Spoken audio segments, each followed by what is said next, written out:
दोस्तों नमस्कार। दोस्तों मैं दीपक कुमार श्रीवास्तव स्वागत करता हूं अपने इस चैनल पर। जापान में हमेशा से ही मछलियां खाने का एक जरूरी हिस्सा रहा है और ये ज्यादा ताजी होती हैं, लोग उसे उतना ज्यादा पसंद करते हैं। लेकिन जापान के तटों के आसपास इतनी मछलियां नहीं होती कि उनसे लोगों की डिमांड पूरी की जा सके। नतीजन मछुआरों को दूर समुद्र में जाकर मछलियां पकड़नी पड़ती है। जब इस तरह से मछलियां पकड़ने की शुरुआत हुई तो मछुआरों के सामने एक गंभीर समस्या आई।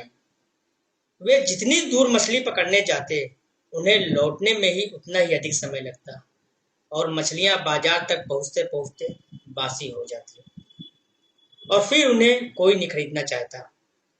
इस समस्या से निपटने के लिए मछुआरों ने अपने बोट्स पर फ्रीजर लगवा लिए। वे मछलियां पकड़ते और उन्हें फ्रीजर में डाल देते। इस तरह से वे और देर तक मछलियां पकड़ सकते थे और उसे बाजार तक पहुंचा सकते थे। पर इसमें भी एक समस्या आने लगी।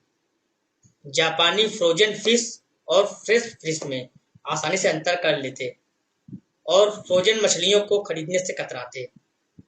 उन्हें तो किसी भी कीमत पर ताजी मछलियां ही चाहिए होती। एक बार मछुआरों ने इस समस्या से निपटने की सोची और इस बार एक शानदार तरीका निकाला।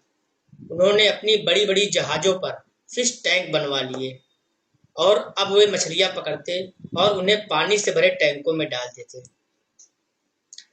टैंक में डालने के बाद कुछ देर तो मछलियां इधर-उधर भागती, पर जगह कम होने के कारण वे जल्दी ही एक जगह स्थिर हो जाती।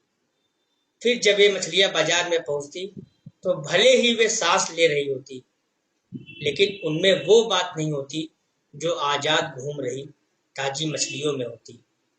और जापानी चक्कर इन मछलियों में भी अंतर कर लेते। तो इतना कुछ करने के बाद भी समस्या जस की तस बनी हुई थी। अब मछुआरे क्या करते? वे कौन सा उपाय लगाते कि मछलियां ताजा स्थिति में लोगों तक पहुंच पाती?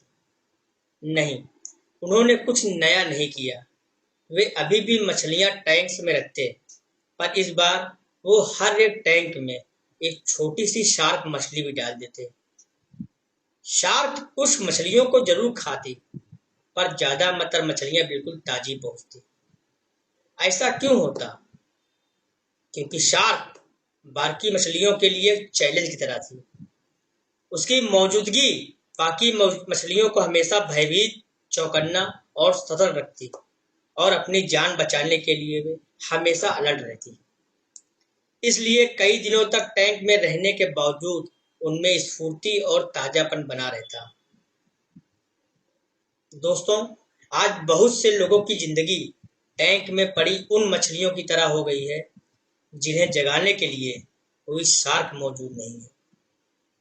और अगर अनफॉर्चुनेटली आपके साथ भी ऐसा ही होता है, तो आपको भी अपनी लाइफ में नए चैलेंज एक्सेप्ट करने होंगे।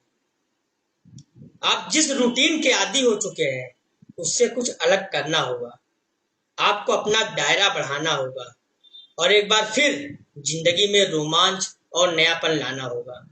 नहीं तो बासी मछलियों की तरह आपका भी मोल कम हो जाएगा और लोग आपसे मिलने जुलने के बजाय नजरें बचाएंगे।